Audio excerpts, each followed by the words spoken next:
Alright folks, and welcome back to the FPL Crypto channel. I made a draft video a couple of days ago with what I was thinking of going into game week 1 with. And with the deadline fast approaching, it's Thursday night here. Deadline's tomorrow, an hour before the Liverpool-Norwich game.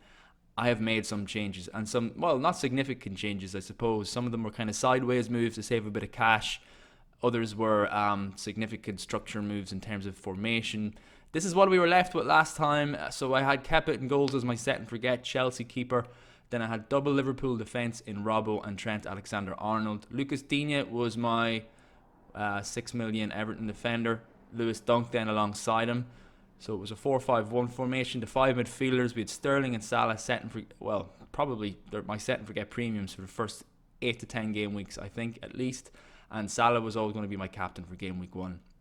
Maddison then was my midfielder for Leicester, bolstered squad for Leicester this year. So a lot of people are looking at their assets, especially midfield. You've got Tielemans, Perez, Maddison, and then obviously Jamie Vardy up front is the 9 million option on the more premium side. So then Donker was next. He's a very popular pick, 4.5 million for Wolves, plays in a very advanced role, likely starter, and very much a very good option to keep on your bench going forward for the first few game weeks anyway, to see how Wolves continue to set up. Fraser and Wilson then were my double up with Bournemouth. Bournemouth have tasty fixtures, really good fixtures to start the season with, and I always thought that Wilson and Fraser were the best combination to go with. Obviously the most expensive, 15.5 million both of them cost combined, so you have to kind of take some sacrifices elsewhere in your team. The bench then was made up of Button, Wesley, which was my... I had issues with Wesley. I didn't know where to fit that forward slot. 6 million,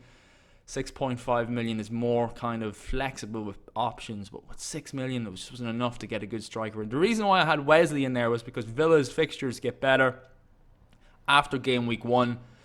This play Spurs away first game week, but after that, then you got an array of 2s, FDR greens for Bournemouth, Everton, 2 home fixtures, game week 2, 3, and beyond. Then again, promoted club, you don't really know what to expect, but they seem to have kind of bought well in the transfer window. So Greenwood then was my second sub, and Lundstrom, who was getting a lot of game time in pre-season, was my 4.0 million. Like, these two guys probably weren't going to play anyway, but I had them in there as placeholders for my bench at this point. So what I'm going to do now is I'm going to just remove the players that I currently don't have. This is basically a team reveal. I'm not going to change this squad after these 5 transfers that I've made. I've been tweaked. There have been transfers in between. I have kind of experimented with a few different options, but ultimately this is what I've ended up with. So if we just go into the transfers, I'm first going to remove the guys that just did not make the cut, and then I'll go through each one then individually and explain why. So Kepa's out. Lewis Dunk is no longer there. You might be surprised to know that Trent Alexander-Arnold is not there anymore. Lundstrom remains, Digne and Robertson in the back line. And then here I've removed 7 million Maddison. Salah and Sterling, surprisingly not, they have not changed. Then Donker is still there because of that value. And then up front, we have no Wesley. So 1, 2, 3, 4, 5 transfers out. And we'll start with the goalkeeper situation. I needed to find funds, and I'll explain why later. And this is why I've gone for a set and forget goalkeeper in Nick Pope. It has since become apparent. I think at the first point when I made the first draft video, we weren't quite sure Nick Pope had an injury and there was concerns there, but he has since played and featured in a pre-season game, and he looks fit and ready to go.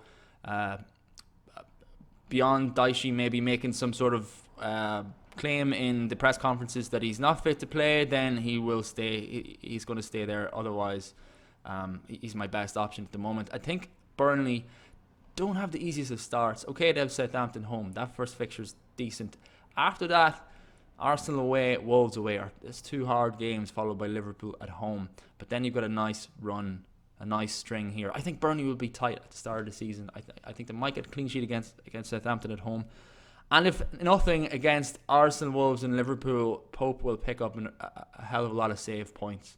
Didn't feature too much last season, but he did get 152 points the season before that with 11 clean sheets, which was very, very impressive. 19 bonus points to boot too. So yeah, I'm going to keep with him. I'm going to stick with him for a moment. He's not a big outlay, 4.5 million. So I'm really only spending 8.5 million between my two keepers, and that's going to satisfy me for the moment. May not last the whole season, but I'm happy enough for the moment. Lewis Dunk is gone, and he is being replaced by his compatriot Montoya, a guy who's impressed me in pre-season. Well, I haven't seen much of him in pre-season, but what I've read is he's kind of changed in terms of where he's playing and featuring in the team. Obviously, Bruno was there last season, so he never played too much, so we can't really go on that. But Brighton are now playing a three centre back with two wing back, kind of like a Wolves style of strategy formation, which allows Montoya to play on the right and get forward. I think Solly March is playing on the left then, and then they're going for three up front. Your Trossards, Murray to sign the new guy as well. So I'm going to punt with Montoya. He's lowly owned, and Brighton have nice fixtures to start off. 2 home games in game week 2, game week 3. I have a reason to not play him in game week 4 because Dendoncker remains my team, and Dendoncker in game week 4. Well, he plays Everton away, which is also difficult, but I'll probably play him instead of having to have Montoya in there for that City away fixture. So Dendoncker might come off my bench for once in game week 4. Digne remains because I just think he's got amazing attack and prowess and a huge goal threat going forward. He had 4 goals last season, all scored from outside the box, 4 assists, and he had a ridiculous amount of attempts. He nearly averaged 1 goal attempt per game, which is quite a high stat for a defender, even though he's a wing back. Robertson is staying there because I think he's the best defender in the game at the moment, and he's nailed. He's not going to get rotated, and the way I've set this up, as you'll see at the end, I can't afford really for one of my players to be a rotation risk. So Robertson stays there, and instead of Trent Alexander-Arnold, I have put in centre back for Liverpool, Van Dijk. So I still have double Liverpool defence. Liverpool clean sheet's not going to hurt me too much then in that sense in terms of overall rank. Look at this ownership by Van Dijk. 49.2% owned.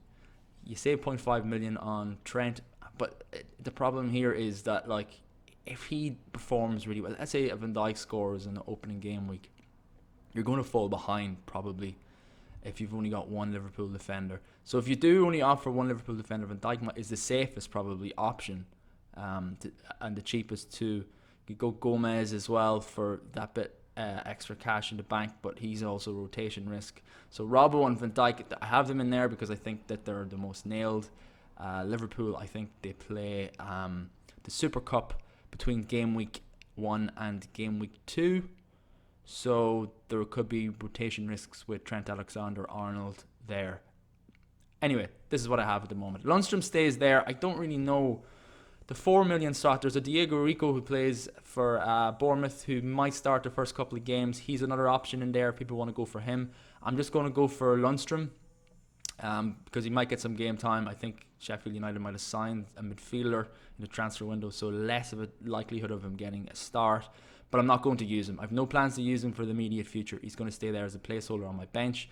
Fraser remains. He's just a very creative force, and I think Bournemouth have a great fixtures. Maddison's not there. I took Maddison out because I'm not going to go with Leicester for the moment. I've been frustrated with choosing between Ayoze Perez, Tielemans, Maddison, and I don't have enough information as to how Leicester are going to perform, and their fixtures aren't amazing.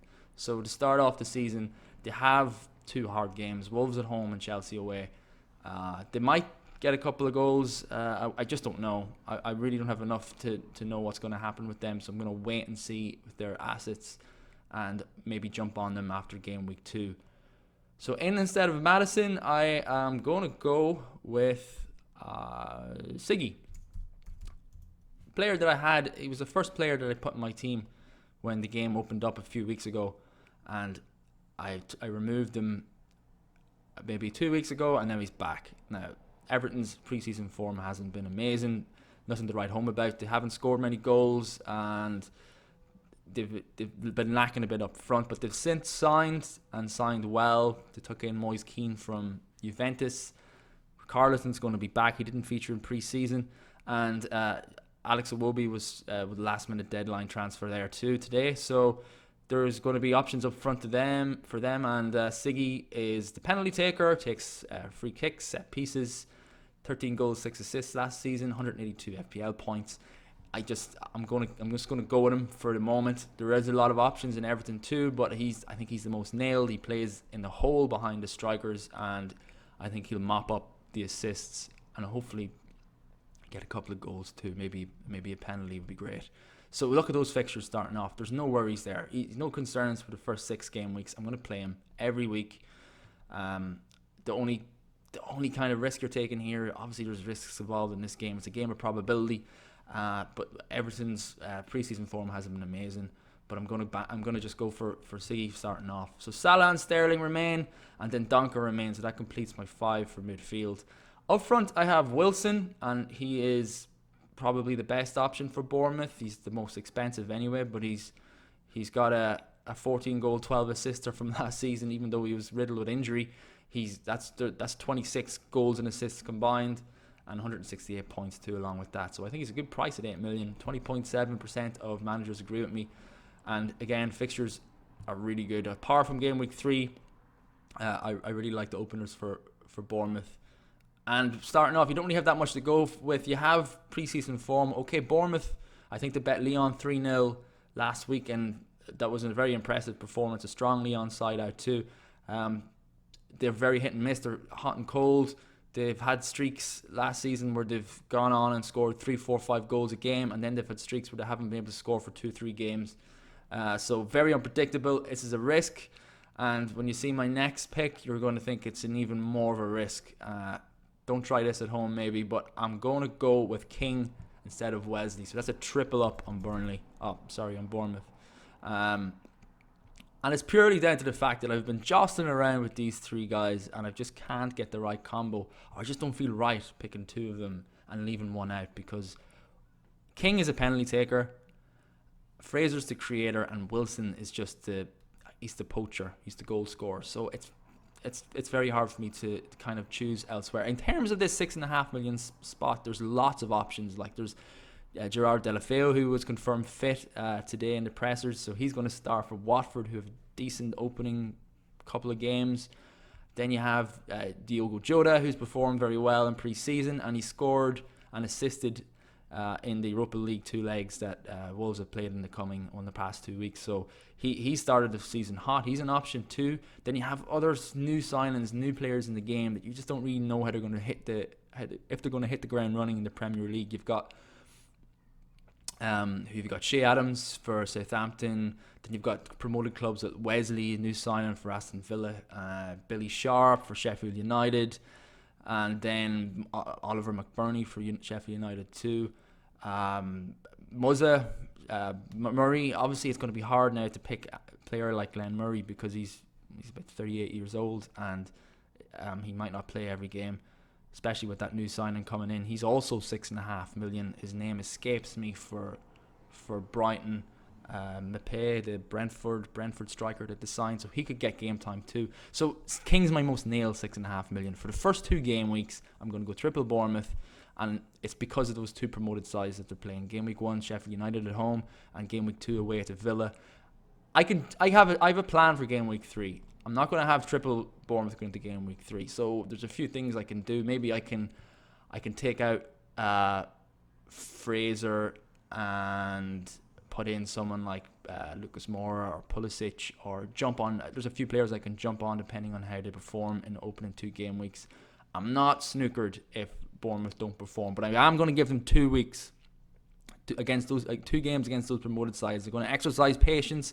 If they don't kick on against Sheffield United and perform well, I'm going to give them game week 2, and hopefully my captains take home the points in any case if Bournemouth fail to score or something like that.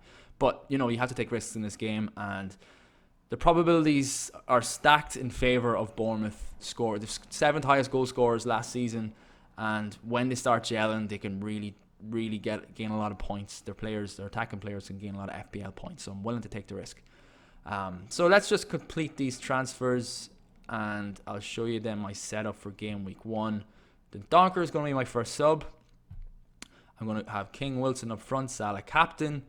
Then the double Everton contingent is Digne and Siggy. Montoya is my little punt for Brighton's nice early fixtures. Pope is not going to be my vice captain. That's going to be set on Sterling. Ryan Fraser's in there on the right. And then you've got the double defence, Liverpool, Robbo and Van Dijk. The reason Van Dijk's in there is because I needed that 0.5 million to upgrade my 6 million striker to Josh King. I like this team. I'm not 100% sure it's going to fire in game week 1. But across the first 2 game weeks anyway, I think they'll average out to a good score. Obviously, there's doubts. There always is. There's so many options starting off and nobody really has the data to know what players are going to be the go-to assets this season, where the value lies, if there's any hidden gems or budget enablers. They all become apparent after the first 2 or 3 game weeks. So I'm happy to go with what I know and take very few risks. You'll notice I don't have any starting players in promoted teams. I don't have any new signings in my team. So these are all players that have performed last season. And yeah, I'm happy to go with this. Obviously, you guys will have players that I have here and some that you don't, but you should always stick to your own game and be confident in your own choices. It's all about the decision. It's not necessarily about the outcome. So if you're very confident with your choices and you have reasons to justify them in terms of stats, form, fixtures, fitness, whatever, manager comments, the eye test for watching them in pre-season. If you have reason to believe a player is going to perform well in the first few game weeks, get him in and don't let anyone talk you out of it, because this is a game where you can skin a cat in many ways, and there's many ways to win FPL or perform well in FPL. So play your own game, have fun with it, and I wish you all the best for game week 1. This team is locked. I'm not changing. I'm going to work tomorrow. And I'm not going to go on Twitter. Well, I'll try not to go on Twitter and look at other people's comments. I'll keep a very close eye on the remaining press conferences, just in case there's any breaking injury news or lineup hints from the Premier League managers. But apart from that, I'm locked in and I'm ready to go for game week 1. Really excited to get this underway. There's just too many choices and permutations in pre-season as to how you can set up your team, and I'm glad that it's all been taken away from me. It's been fun, but it's a relief not to have these sleepless nights thinking of all the different options that you have available. There's too many and you can't fit them all into your team. Unfortunately, the budget's only 100 million and this is what I've ended up with. So happy days. Right, good luck guys. My mini league is still open. CUUY35 is the code. It's below me. And there's a prize there of 1 Litecoin, which is about $100 or a Premier League jersey of the winner's choosing. So it's free to enter and an amazing prize being put up. So why not join? Other than that, best of luck with the game week. I hope your arrows are green. And if you want to play at a 6 picks contest, I'll put a link to that video below. It's basically a game week by game week contest that I've been running for the last season. And there's game week prizes too, which are pretty cool. So let's sleep on it. Let's see what happens tomorrow. This is locked in. I hope you guys lock in your teams and are happy and confident with your decisions.